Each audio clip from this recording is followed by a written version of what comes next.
अगर आप CLAT PG 2026 exam अगले 10 महीने में किसी भी हालत में क्रैक करना चाहते हैं तो इस वीडियो में हम लोग आपको एक डिटेल ए से लेकर जेड गाइड देंगे कि आप ये एग्जाम चाहे पीएसयू के अंदर अच्छी जॉब पाने के लिए, चाहे टॉप 5 टॉप कॉलेज से एलएलएम करने के लिए, या जैग एंट्री का एसएसबी क्रैक करने के लिए, किसी भी चीज के लिए कर रहे हो, हम लोग आपको पूरा बताएंगे कैसे आपको ये एग्जाम क्रैक करना है।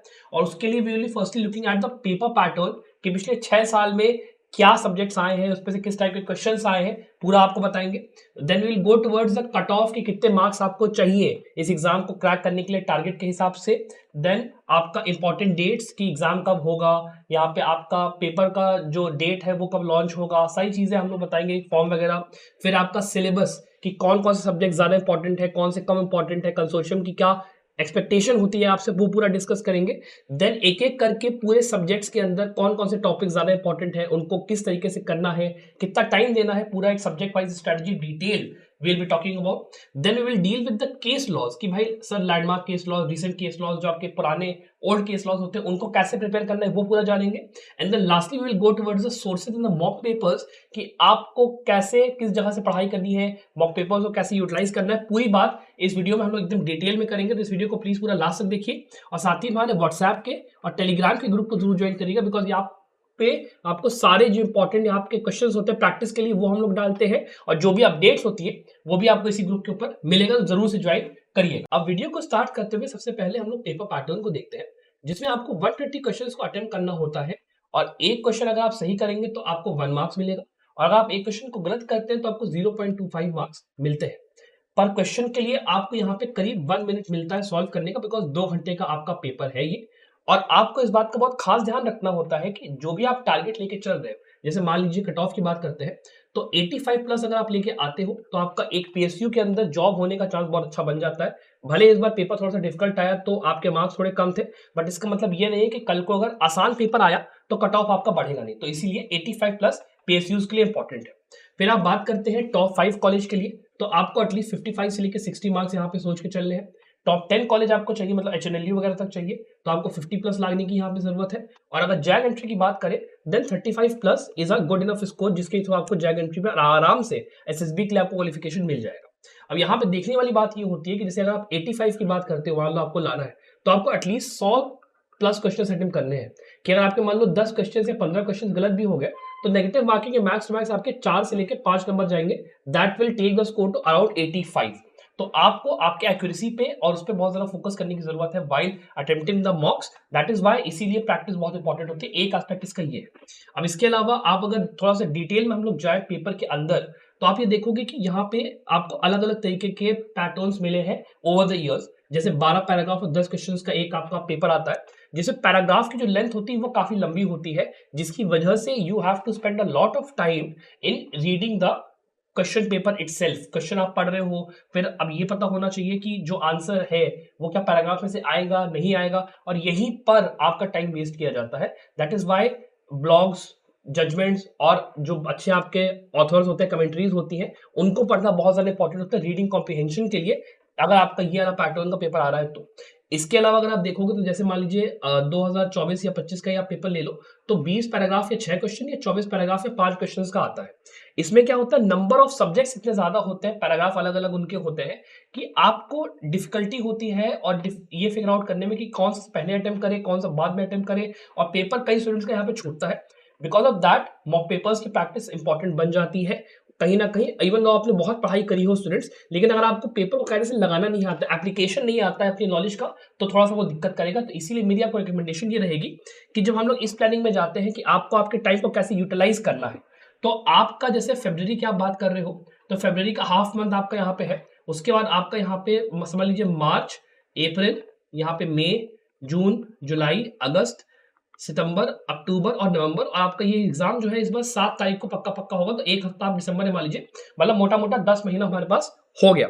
इस 10 महीने में मेरी रिकमेंडेशन है कि आप मार्च से लेकर अगस्त का पूरा महीना अपने फाउंडेशनल सब्जेक्ट्स के लिए दीजिए, और उसके साथ में आप जो सेक्शनल टेस्ट होते हैं, जैसे मान लीजिए अगर आप संभव लॉ के 7 कोर्सेज में एनरोल्ड हो, तो हम लोग सेक्शनल मॉक पेपर्स देते हैं कि जैसे ही आपने अपनी फाउंडेशन स्टडीज करी, मान लीजिए कॉन्स्टिट्यूशनल लॉ पढ़ा, आप सीधे जाइए क्लैट पीजी के पैटर्न में मॉक पेपर लगाइए, और आपकी तैयारी का देख लीजिए कि कितना आपकी हो गई है और उसके हिसाब से ये कंक्लूड करिए कि आपकी तैयारी खत्म हुई या फिर नहीं। तो इसीलिए कहीं ना कहीं आपको एनरोल करने का मन होगा, you can check that out. वरना अगर आप मान लो खुद से भी जाते हो और किसी अच्छी बुक से एमसीक्यू वाली से कर लेते हो तो वो भी आपका सही रहेगा। तो आपका मेजर है कि आपकी फाउंडेशन की तैयारी मार्च से लेके अगस्त के बीच में हो जानी चाहिए।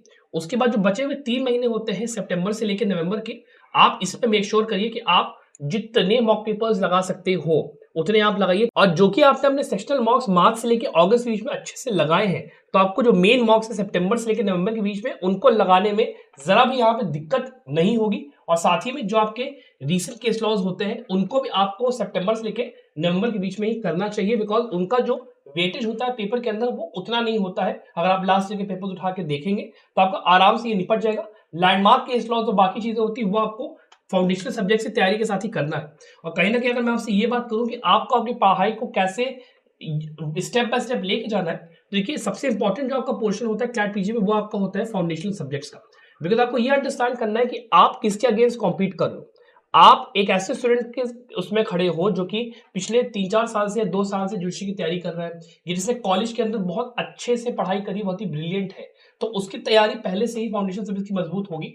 और उस लेवल पे आने के लिए आपको कम से कम, जैसे मैंने आपसे कहा कि 5 से लेकर 6 महीने लगेंगे। दैट इज वाई आपको फाउंडेशन सब्जेक्ट को सबसे ज्यादा टाइम देना है। जो फाउंडेशन सब्जेक्ट्स के अंदर इंपॉर्टेंट केसेस होते हैं, जैसे मान लीजिए आप बेसिक स्ट्रक्चर डॉक्ट्रिन पढ़ रहे हैं, तो बेसिक स्ट्रक्चर के अंदर सज्जन सिंह, शंकरी प्रसाद, आईसी गोलकनाथ, उसके बाद क्या अमेंडमेंट्स आए, फिर केशव भारती में क्या हुआ, फिर मिनर्वा मिल्स में क्या हुआ, ये पूरी सीरीज ऑफ केसेस, इनको डिटेल में अंडरस्टैंड करना, इसमें आपको टाइम लगेगा। और वो टाइम मैनेजमेंट कैसे करना है, वो पढ़ाई को डिटेल में कैसे करना है, वही मैं आपको इस वीडियो में आगे बताऊंगा। और इन केसेस को आपको कैसे पढ़ना है वो भी मैं आपको बताऊंगा। अलॉन्ग विद दैट आपकी फिर आती है केस लॉज की पढ़ाई। अब देखिए क्लैट के अंदर यहाँ पर रीसेंट केसेस काफी पूछे जाते हैं, लैंडमार्क और रीसेंट वाले। लैंडमार्क केसेस देखिए वो होते हैं जिसमें कोई बहुत ही बड़ा अनाउंसमेंट किया है, वाटरशेड मोमेंट होता है। जैसे मान लीजिए केशवन भारती का केस आप ले लीजिए, बेसिक स्ट्रक्चर डॉक्ट्रिन 13 जज बेंच का डिसीजन था, केएस पुट्टा स्वामी के अंदर राइट टू प्रिवेसी आया। इस टाइप के जजमेंट को सीधे पैराग्राफ वो लोग देंगे एंड उससे रिलेटेड क्वेश्चंस वहां पे वो लोग पूछेंगे। तो उस पर्टिकुलर केस का पूरी बैकग्राउंड हिस्ट्री आपको पता होनी चाहिए। और उसके अलावा जो आपके रीसेंट केसेस आते हैं, ये आपके हर साल कम से कम 200-300 केस आते हैं। तो इसमें सारे केसेस को जाकर लाइव लॉ से पढ़ना एक एक करके इज नॉट फीजिबल। आपको अपने एरिया को लिमिट करना पड़ेगा, केवल उन्हीं केसेस को पढ़ना पड़ेगा जो कि आप अगर एनालाइज करोगे पिछले साल के पेपर्स को, क्लैट पीजी में क्या पूछा, उसी से आपको पता चलेगा।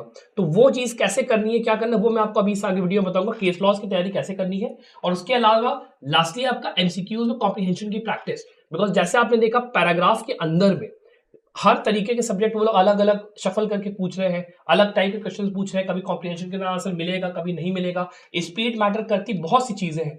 तो वहां पे कैसे आपको कॉम्पीट करना है वो पूरा इस वीडियो के अंदर हम लोग समझेंगे। लेकिन उसके पहले एक चीज ये भी आप ध्यान रखिए कि अब तैयारी को शुरू करने से पहले you have to create a chart.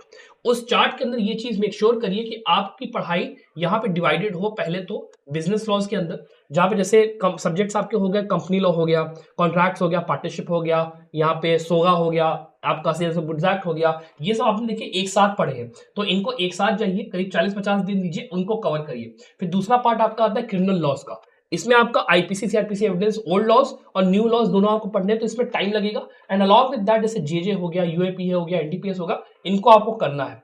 उसके बाद जो थर्ड आपका पोर्शन है वो है आपका कॉन्स्टिट्यूशनल लॉ का, और उन सब्जेक्ट्स का जो कि कॉन्स्टिट्यूशनल लॉ से काफी एडजेसेंट है, जैसे आपका लेबर लॉ हो गया, एनवायरमेंट लॉ हो गया, आर्बिट्रेशन हो गया, इनको आप जाइए, इसको आप एक पार्टिकुलर उसमें वो दीजिए। एंड लास्टली आपकी जो सब्जेक्ट्स है वो आपका family law, international law, jurisprudence, बचे हुए जो आईपीआर वगैरह सब्जेक्ट्स है वो आपका रहेगा। अब इनका टाइम पीरियड कैसे डिवाइड करना है, क्या करना है, वो मैं आपको अभी आगे सब्जेक्ट बाय सब्जेक्ट बताता हूं।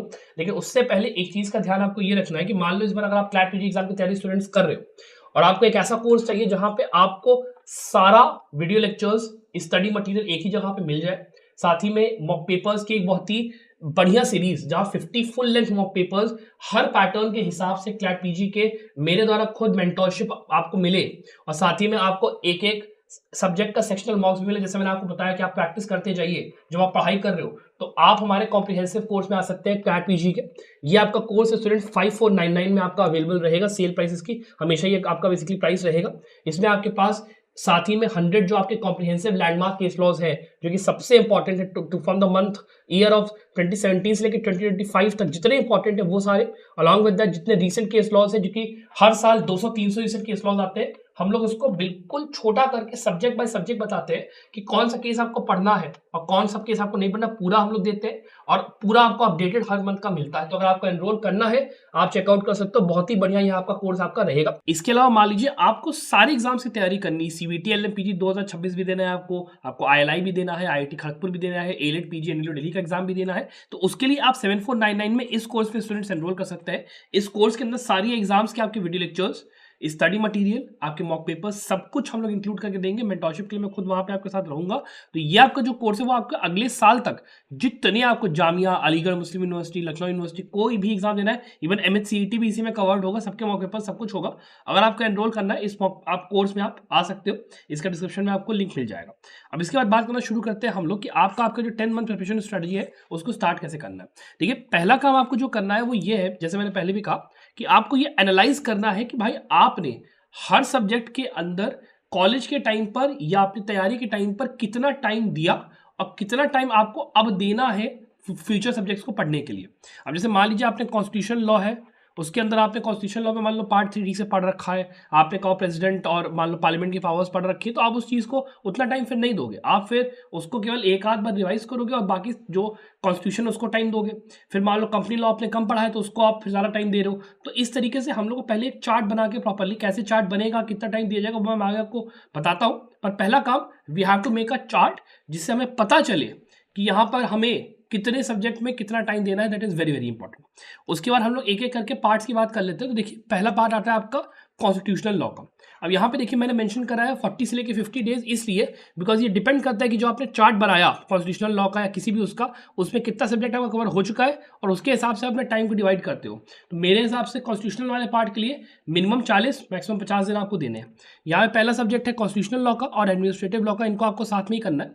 कॉन्स्टिट्यूशनल लॉ की जब आप पढ़ाई करोगे तो उसके साथ में आप लैंडमार्क केसेस जो आपके होते हैं, जिसमें कि आपके जो केसेस ऐसे होते हैं जो कि बॉटी वाटरशेड मूवमेंट, जो मैंने पहले आपको समझाया कि केशवनाथ भारती हो गया, पुट्टास्वामी हो गया या मिनर्वा मिल्स का केस, इस टाइप के जो बड़े बड़े केसेस होते हैं जो अभी करंट उसमें आपके चल रहे हैं, जैसे जोसेफ शाइन होगा, आपका नवतेज सिंह जौहर हुआ, इस टाइप के केसेस जितने भी हैं उनको आपको डिटेल में पढ़ना है। तो कॉन्स्टिट्यूशन के अंदर से ही वो निकल के आता है, बिकॉज हर बार या तो आर्टिकल आपका 21 उससे रिलेटेड होगा या आर्टिकल 14 हो गया, आर्टिकल 15 हो गया, हर उसमें रिलेशन के साथ आता है। तो कोरिलेट करके आपको लैंडमार्क केसेस जो आपके हैं 100-200 जो आपको पढ़ने, वो इसी टाइम आप पढ़ोगे इसी के साथ में। इसको करने के लिए आप कम से कम मेरे हिसाब से 15 दिन लीजिए, 15 से लेकर 20 दिन आराम से लीजिए, because this subject will take a lot of time. एक एक टॉपिक के अंदर जाके पूरा आपको नोट डाउन करके पढ़ना है कि भाई जैसे आर्टिकल 15 के अंदर 15 क्लॉज 1, 2, 3 फिर 4, 5, 6 कैसे आया, कब आया, क्या क्या केसेस थे, इंदिरा सहानी से कहानी क्या, पूरा आपको डिटेल में पढ़ना है, पूरा आपको हिस्ट्री ऑफ सब कुछ जानना है, तब जाके आपकी पढ़ाई पूरी होगी। That is very important. तो इसको आपको प्रॉपर टाइम देना है। सेम चीज एडमिन लॉ के साथ भी है। जब ये वाला काम एक बार आप कर लेते हो, then you come towards industrial law, sorry labour law, मतलब आप यहाँ पे आ जाते हो। और लेबर लॉ के अंदर ये जितनी बेयर एक्ट्स आप देख रहे हो ना, इनको आपको प्रॉपरली करना है। मतलब हर बेयर एक्ट उठाओ, 2-2 दिन का टाइम आप ले लो और 2 दिन के टाइम के अंदर उस बेयर एक्ट के अंदर जो सबसे इंपॉर्टेंट कंपोनेंट्स आपके होते हैं उनको आपको पढ़ना है। एग्जाम्पल के लिए मैं जैसे बताऊं, अगर आप जैसे यूएपीए पढ़ रहे हो, ठीक है, अब यूएपीए के अंदर आप क्या पढ़ोगे, उसकी हिस्ट्री पढ़ोगे एक्ट की। उसके बाद आप ये देखोगे कि उस एक्ट के अंदर क्या फीचर्स है, मतलब उस एक्ट को लाया क्या गया, उस एक्ट के पीछे के अंदर में जो आपके सेक्शंस हैं उनके पीछे का मतलब क्या, वो आपने थोड़ा सा देखा। फिर थोड़ा सा इंट्रोडक्शन और शॉर्ट टाइटल लॉन्ग टाइटल लिख के आप आए सीधी डेफिनेशन क्लॉज पे। फिर punishment for terrorist activities, terrorist organisation है, इंडिविजुअल मिसलेनियस हो गया। और उसके बाद आपने गए और आपने देखा सबसे इंपॉर्टेंट केस कौन सा है यूएपीए के ऊपर, आपको देखा हाँ भाई थवा फसल है, हाँ भाई के नजीब है, हमने उसको पढ़ा। उसके अलावा मान लो कहीं आपने जैसे मान लो ऑनलाइन नोट से आप पढ़ाई कर रहे हो, तो वहाँ पे मेंशन होता है कि हाँ भाई जैसे लेबर लॉ के अंदर बैंगलोर वाटर सप्लाई का केस इज वेरी इंपॉर्टेंट, और सेम चीज़ आपकी इस बार एग्जाम में भी आई थी, उसके बाद पूरा पैराग्राफ आया। तो आपको वो केस उस रिलेशन में पढ़ लेना है कि उस केस के अंदर में हुआ क्या था, क्या सेक्शन उसमें पूछा गया, ये पूरा आपको एक केस स्टडी बना के थोड़ा सा कर लेना है, जिससे आपका जो लेबर लॉ का एक एक एक्ट है, जैसे यहाँ पे इंडस्ट्रियल डिस्प्यूट्स एक्ट हो गया या payment of minimum wages act होगा, ये आपका कंप्लीट होगा 2-2 दिन का टाइम लेके। और आपको कंप्लीट एक्ट बिल्कुल नहीं पढ़ना है, don't read the complete act, वो बिल्कुल मत करना, केवल जो इंपॉर्टेंट है वो आप पढ़ो। उसके लिए ऑनलाइन नोट्स आप रेफर करिए, या फिर अगर मान लो आपने कॉलेज में नोट्स बनाए थे उसको आप रेफर करिए, मोर जनरल आपके लिए यहाँ पे रहेगा। और उसके बाद आप बात करते हो इन्वायरमेंट लॉ की, सेम काम आपको यहाँ पे करना है। जितने मैंने यहाँ पे एक्ट्स बताए इसको आप हर एक्ट को 2 या 3 दिन लेके अपना आराम से करो। तो इसमें करीब आपका मान लो कहता हूँ मैं आपका 8 से लेकर 10 दिन जाएगा, इसमें आपका 8 से लेकर 10 दिन जाएगा। तो आपका आराम से ये जो आपका टाइम है आराम से आपका मैनेज हो जाएगा। और उसके बाद आपका आर्बिट्रेशन और कंटेम्प्ट ऑफ कोर्ट्स एक्ट, इसको आप चाहो तो 2 दिन इसके लिए और 1 दिन इसके लिए लेके अपना खत्म कर सकते हो। तो मोर देन इनफ आपका यहाँ पे ये वाला पोर्शन हो जाता है। उसके बाद जो आपका अगला पोर्शन है दैट इज बिजनेस लॉ का पोर्शन। अब देखो क्या है स्टूडेंट्स, ये चीज आपको डिसाइड करनी है at the time of making of the chart, कि जैसे आपने अपने कॉलेज में बिजनेस ऑनर्स अगर लिया था तो आपको पहले से इस पर्टिकुलर कंपनी लॉ के मेजर सब्जेक्ट्स आते हैं, बिकॉज आप अपने लास्ट सेमेस्टर तक वो चीज़ पढ़ते आ रहे हो। अगर आपने पढ़ रखा है तो इसको आप कम टाइम दे दो और आपका मेजरली क्या रहेगा, रिविजन का पोर्शन वहाँ पे रहेगा।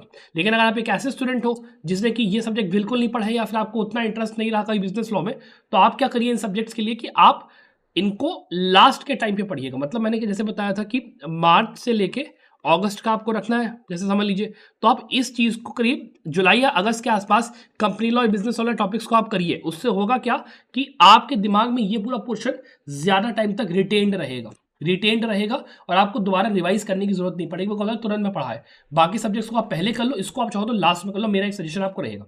अब इसके अंदर में देखो इंडियन कॉन्ट्रैक्ट एक्ट आपने उठाया और उसके साथ में sales of goods act, specific leaf act और पार्टनरशिप एक्ट, ये सारे के सारे ना आप एक साथ इसको पढ़ाई कर लो तो आपका एक पोर्शन ये खत्म होता है, एक पोर्शन ये आपका पूरा खत्म होता है। और इसके लिए आप करीब समझ लीजिए कि 1 हफ्ते का टाइम ले लो बस, मैक्सिमम 1 हफ्ता, बिकॉज उससे ज़्यादा यहाँ पे टाइम आपको नहीं लगेगा, 7 डेज आपका यहाँ चला जाएगा। फिर कंपनीज एक्ट करने के लिए आपको टाइम लगेगा, इसके लिए भी आप 1 वीक का टाइम आराम से लीजिए, कोई दिक्कत नहीं है। फिर income tax act is one of those acts जहाँ पे अभी नया अमेंडमेंट बिल आने वाला है, टेबल पर वो अपना आ चुका है, तो हो सकता है यहाँ पे अमेंडमेंट हो जाए, पास हो जाए, तो आपको पूरा दोबारा से पढ़ना पड़ेगा। तो उसके लिए अगर आप हमारे कोर्स में एनरोल्ड हो तो हम लोग आपको पूरा पुराना एक्ट क्या था, नया एक्ट क्या था, कैसे में चेंजेस आए, क्या हुआ है, वो पूरा आपको हम लोग पढ़ा के देंगे। तो अगर आपको एनरोल करना है आप 5499 में उसको चेकआउट जरूर करना। लेकिन अपने से अगर आप कर भी रहे हो तो इनकम टैक्स एक्ट को आराम से कम 10 दिन का टाइम दे के चलो और पुराने और नए एक्ट को पूरा मिला के पढ़ोगे तो काम बनेगा आपका। उसके बाद टीपीए भी क्या है कि एक ऐसा एक्ट है जहाँ पे बेयर एक्ट भले छोटे लेकिन जो एक्ट है इट इज़ क्वाइट लॉन्ग, तो उसको पढ़ने के लिए आप एक जैसे लीज हो गया, मॉर्गेज हो गया और आपका जितने भी आपके हैं उसको आपको एक को प्रॉपर टाइम दे के केसेस के साथ इलस्ट्रेशन के साथ पढ़ना है। तो उसका कम से कम 1 हफ्ते का टाइम आप दे के आराम से पढ़ो। और इसके अलावा जैसे इंसॉल्वेंसी बैंक्रप्सी कोड है तो इसको 3-4 दिन का टाइम दिया, बहुत टाइम इसको मत दो, केवल ये पढ़ो कि इंसॉल्वेंसी कोड होता क्या है, सीआई प्रोसेस क्या है, बाकी चीज़ें क्या है, उसको करके अपना खत्म करा। फिर इसके बाद देखो बचते हैं कंज्यूमर प्रोटेक्शन एक्ट, ये भी छोटा है आपका, इसको आप टॉर्ट लॉ के साथ मिला लो। बेसिकली आप चाहो तो टॉर्ट लॉ को इसी में डाल दो, इसी पार्ट में डाल के टॉर्ट लॉ के साथ कंज्यूमर प्रोटेक्शन एक्ट खत्म कर दो और नेगोशिएबल इंस्ट्रूमेंट भी उसी में कहीं ना कहीं लपेट के आपका आ जाएगा। सिर्फ टॉर्ट लॉ मैंने मेंशन करके रखा है तो इसको मिला के यहीं पे इसको खत्म करो और 1 हफ्ते का time is more than enough for tort law and consumer protection है कहीं ना कहीं।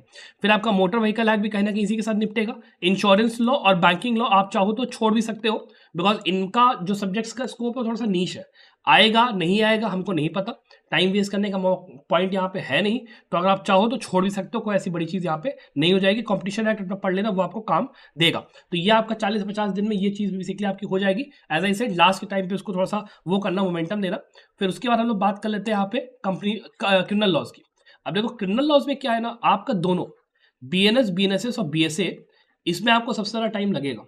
और यहाँ पर अभी प्रॉब्लम क्या है कि ये एक्ट आपका आया तो था पिछले साल, लेकिन अभी भी सुप्रीम कोर्ट के अंदर जो मेजर केसेस आपके चल रहे हैं वो सारे आईपीसी सीआरपीसी एविडेंस के ही प्रोविजंस के ऊपर अभी भी वर्क कर रहे हैं। इक्का दुक्का केस ही होता है जहाँ पे बीएनएस, बीएनएसएस और बीएसए की धाराओं का इस्तेमाल हो रहा है। तो इसलिए आपको दोनों एक्ट्स को कंपैरेटिव तरीके से पढ़ के चलना पड़ेगा। अभी भी ये नहीं कर सकते हो केवल मैं बीएनएस पढ़ूँ आईपीसी में छोड़ दूँ, ऐसे काम नहीं चलेगा। You have to do a comparative study और उसके लिए भी अगर आपको हमारे कोर्स में एनरोल करना है, वहाँ पे उन्होंने पूरा कंपैरेटिव तरीके से प्रॉपर पढ़ाया है। अगर आपको देखना आप चेकआउट कर सकते हो। लेकिन इसकी जब आप पढ़ाई करो तो कम से कम हर सब्जेक्ट को 1 हफ्ते का टाइम आप दे के चलो, तो कम से कम 21 डेज आपके इसमें थोड़ा थोड़ा जाएगा, उसकी कोई दिक्कत है नहीं। उसके बाद आपका यहाँ पे जितने ये आप एक्ट्स देख लो, इन सारे एक्ट्स को आपको करना है। तरीका मैंने इसको आपको करने का पहले यूएपीए के थ्रू समझा दिया कैसे करना है। तो ये आपका काम आराम से, मतलब हर एक्ट को आप 2 या 3 दिन भी दोगे तो आराम से आपका ये 20 दिन या मतलब 30 दिन के अंदर ही आपका हो जाएगा। आपको फिर ज़्यादा टाइम रिवीजन के लिए चाहिए तो आप वो कर सकते हो। तो मतलब यहाँ पे ये 40-50 की जगह 30 डेज में भी निपटाना चाहो तो ये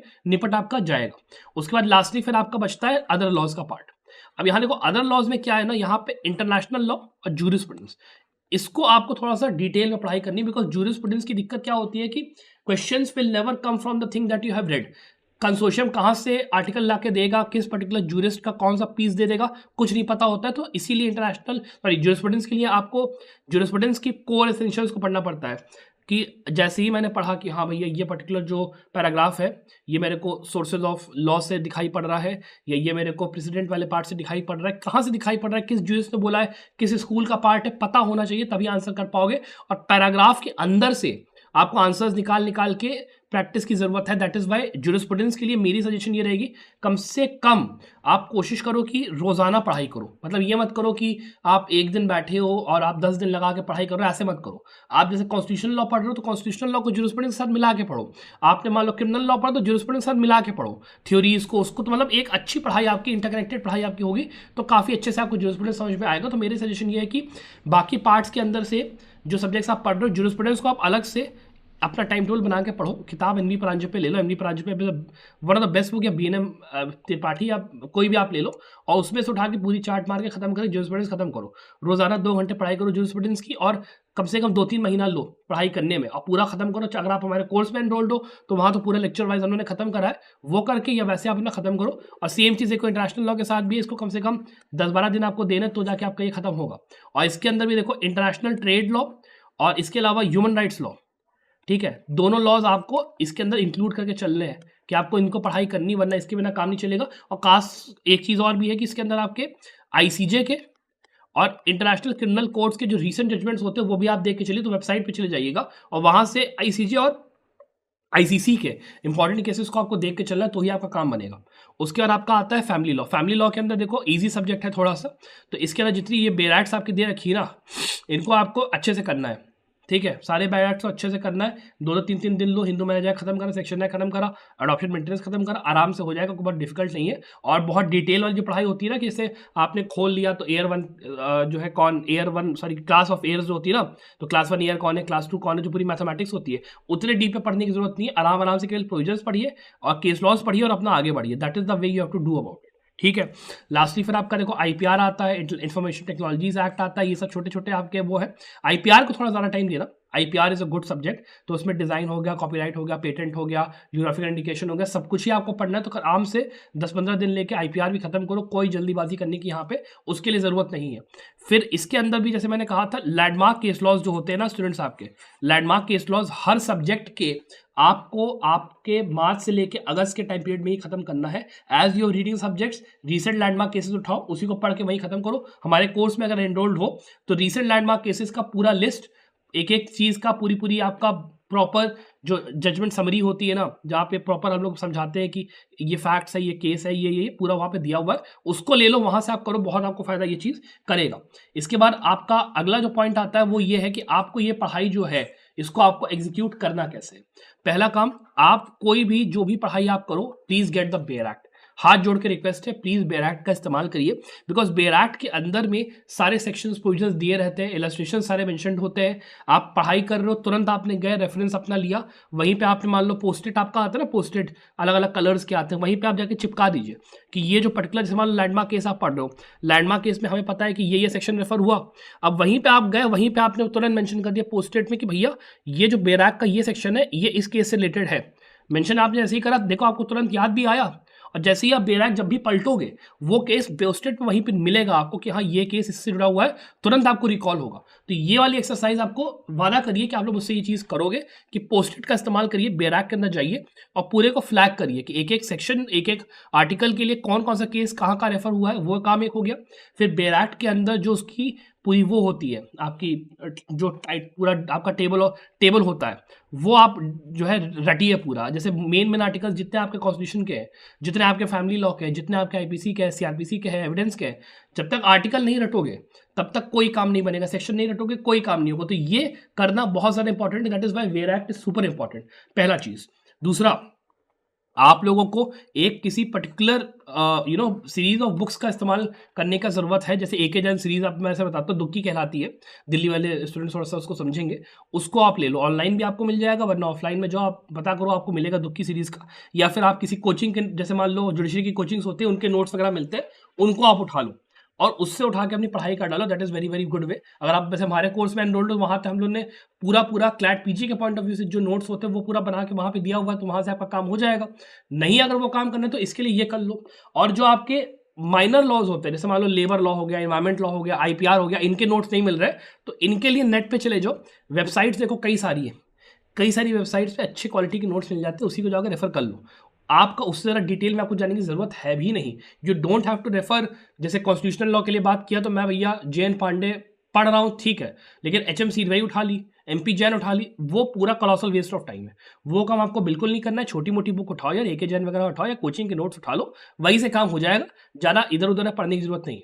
उसके अलावा एक काम और कर सकते हो, अगर आप यूट्यूब वगैरह से पढ़ाई करने की आपको आदत है तो भैया कॉन्स्टिट्यूशनल लॉ उठाओ, यूट्यूब के आपके लेक्चर्स वगैरह दिए, वहां से जाके पढ़ लो। कोई जरूरी है क्या कि आपको मतलब पूरा जाके किताब से ही सब कुछ पढ़ना है? It is not important. जाओ यूट्यूब वीडियोस देख के पहले अपना बेसिक्स इंपॉर्टेंट कर लो, स्ट्रॉन्ग कर लो, और उसके बाद बुक्स को रेफर करो, तो वहां से आपका कॉन्सेप्ट जो बचा हुआ होगा, जो वीडियो में कवर नहीं होगा, वो आपका उसके थ्रू कवर हो जाएगा। वो बहुत ही इंपॉर्टेंट चीज़ है। फिर क्या है, आपको एटलीस्ट 2 रजिस्टर देखो मेंशन करके चलने हैं। अब ये 2 रजिस्टर का फंडा क्या, ये समझो कि आप एक रजिस्टर के अंदर जैसे कॉन्स्टिट्यूशनल लॉ पकड़ा तो जितने आपके लैंडमार्क और रीसेंट केस लॉज है उनका आप एक पूरा वो बनाते चले जाओगे कि हाँ भैया ये पहले लैंडमार्क केस लॉ है, इसके अंदर ये इसकी बेंच है, ये इसके अंदर केसेस रेफर हुए थे, उसके बाद यहाँ पे ये रेलिवेंट सेक्शंस हैं इसके, इसका इश्यूज ये है, इसका जो होल्डिंग्स है ये है, और आपका 2 पन्ने का नोट्स बन गया। हर लैंडमार्क केस लो का आपको 2 पन्ने के नोट्स बनेगा। 150 लैंडमार्क केसेस है तो 300 पन्ने के नोट्स आपके हो गए। ये करना बहुत इंपॉर्टेंट है, बिकॉज ये अगर आप शुरुआत से आदत डालोगे, लास्ट के टाइम पे जब आपको रिवाइज करना है तो आपको पैनिक नहीं मचेगी कि जाऊंगा यार और अब मैं लाइव लॉग खोल के या कोई और खोल के दोबारा पूरा पन्ना पलट के वो करूँ। ये बहुत इंपॉर्टेंट है कि आपको एक रजिस्टर ये वाला बनाना है। और जो आपके छोटे केसेस होते हैं, रीसेंट केसेस में केवल ये नोट करो कि रीसेंट केस था, इसके अंदर ये पर्टिकुलर लॉ था, ये मेरा यूज हुआ, उसके अंदर क्या आपका जजमेंट आया था, वो आया था, बस काम खत्म। बेंच और बाकी कूड़ा कबाड़ा याद करने की कोई जरूरत नहीं। कोई नहीं पूछता कि बेंच साला क्या था क्या नहीं था, भाड़ में जाए।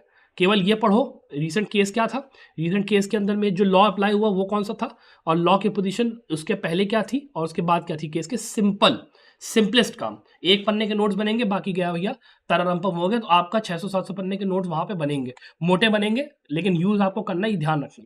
उसके बाद एक काम और ये करना कि भैया देखो, एक दूसरा रजिस्टर रखोगे, उसके अंदर एक पूरा इंडेक्स ऑफ केसेस बनाओगे कि जैसे कॉन्स्टिट्यूशनल लॉ है तो इंडेक्स ऑफ केसेस बनाया, तो कॉन्स्टिट्यूशनल लॉ के अंदर जैसे हम लोग अपने नोट्स में क्या करते हैं, संभव लॉ में हम लोग ने यही काम करा। इसीलिए बच्चों को लास्ट मोमेंट पे संभव लॉ का कोर्स क्यों अच्छा लगता है, इसीलिए क्योंकि हम लोग क्या करते हैं, केस का नाम दे दिया और उसको हमने ब्रीफली डिस्क्राइब कर दिया कि केस में हुआ क्या था, तो तुरंत आपका वहां पे रिवीजन हो जाता है। तो ये काम आप रजिस्टर में पहले ही कर लो। क्यों आपको मतलब अलग से जाना है, मोबाइल में खोल के मेहनत करनी है। ये काम आप स्टूडेंट्स पहले ही कर लो कि उठाया, केस का नाम लिखा, किस सब्जेक्ट का है वो लिखा, और उसके अंदर क्या हेल्ड हुआ था वो अपना छोटे में लिख के पूरा आपने बना लिया रजिस्टर। तो 2 रजिस्टर इतना प्यार से आपका रिवीजन होगा ना लास्ट मोमेंट कि आप मेरे को बाद में थैंक यू करोगे, ये जान रखना। और आखिरी चीज, आप इस बात का अच्छे से ध्यान रखो कि भैया जो आप लोग यहाँ पे अभी आज स्ट्रैटेजी सुन रहे हो, जो वीडियो आप लोग फॉलो कर रहे हो, मान लो मेरे कोर्स में एनरोल्ड हो, कुछ भी हो, आप अपनी पढ़ाई के साथ समझौता नहीं करोगे। अगर रोज 4-5 घंटा पढ़ाई करनी तो रोज 4-5 घंटा पढ़ाई करोगे, छुट्टी लेनी है छुट्टी लो, जो करना है करो, लेकिन अपने आप से अगर प्रॉमिस करा पढ़ाई करने का तो पढ़ाई अपनी पूरी करो, भाग के मत जाना। ये बहुत इंपॉर्टेंट है। उसके बाद एक हैबिट बिल्ड करो कि भैया देखो, जब आपका आप पढ़ाई कर रहे हो मार्च से लेकर अगस्त के बीच में, तो आपको रोजाना कोशिश करनी है कि एक सेक्शनल मॉक आप एटलीस्ट दो। अगर संभव लॉ में एनरोल्ड हो तो आप सेक्शनल मॉक्स दो। कॉन्स्टिट्यूशन जैसे ही खत्म हुआ जाइए सेक्शनल मॉक्स दीजिए। ये अंडरस्टैंड करिए कि मेरा किस पर्टिकुलर पार्ट में ऑफ कॉन्स्टिट्यूशनल लॉ कम नंबर आ रहा है, किस में ज़्यादा नंबर आ रहा है, उसके हिसाब से प्रिपरेशन को आप इंप्रूव करो। ये बहुत इंपॉर्टेंट है। और उसी से आपको क्लैट पीजी के पैटर्न का भी आइडिया होगा। सेम का ज्यूरिस्प्रूडेंस के अंदर भी है कि आप प्रैक्टिस पेपर्स लगाते जाइए, तभी आपका काम बनेगा। फिर आप जब सेक्शनल पेपर्स लगा रहे हो तो सितंबर से लेके अपना नवंबर तक में हम लोग यहाँ पे पूरे फुल लेंथ मॉक पेपर्स कराते हैं। आप भी फुल लेंथ मॉक पेपर्स सितंबर से लेकर नवंबर के बीच में देना शुरू करो। कोशिश करो कि कम से कम 30 से लेकर 40 मॉक पेपर्स फुल लेंथ आप दे दो इस टाइम पीरियड में। और या फिर अगर आप मान लो पहले से ही तैयारी अपनी करके बैठे हो कि मैं कहता हूँ जुलाई में आपकी तैयारी 90% खत्म हो गई मान लो, तो आप तब से ही मॉक पेपर देना शुरू कर दो, कोई आपके ऊपर रोक टोक नहीं है। तो ये आप एक काम करिए कि स्पेसिफिकली मॉक पेपर्स MCQs लगाने की और कॉम्प्रिहेंशन रीडिंग की, कि ब्लॉग्स पढ़ना, लाइव ब्लॉग थोड़ा सा गए थोड़ा सा रेफर कर लिया, उससे आपका प्रैक्टिस काफ़ी बनेगा। इसका आप ध्यान रखो। उसके अलावा अब एक बात कर लेते हैं कि आपको कौन से और किस तरीके के केस लॉज पढ़ने हैं, कैसे आप आइडेंटिफाई करोगे, कैसे हमें क्या करना है। देखो, पहला टाइप का केस लॉ क्या है, एक ऐसा जो कि कॉन्स्टिट्यूशनल लॉ का जजमेंट है, मैंने आपको पहले बताया लैंडमार्क केस लॉज ये होते हैं, ये आपको करने रिसेंट वाले जजमेंट्स होते हैं।